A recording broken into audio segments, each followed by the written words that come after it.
Let's continue with the ways or models we can work with in order to calculate the hypocomponent properties. The second one will be working with the structural formulas. And HYSYS will allow us to model once we give the structure. So this is very important because we need to actually know the structure, and at least 90 to 95% will be awesome. Otherwise, we will expect different. We will need to eventually guess the final compositions. So please be sure to work with the hypocomponent, and if you know the 100% let's say specification or the structure, will be awesome.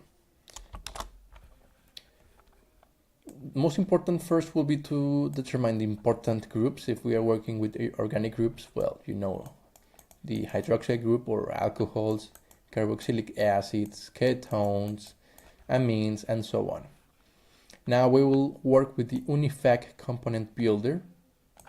It's a tool which is used by HYSYS in order to model the structure.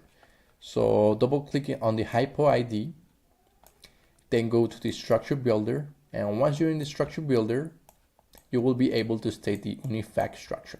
Now, very important, you can still add more data, but at least the UNIFAC structure is required.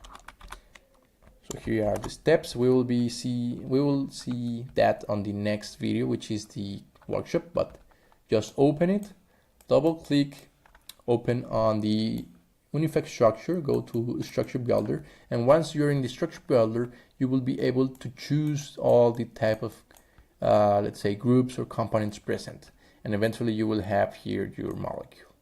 So see you in the workshop, guys.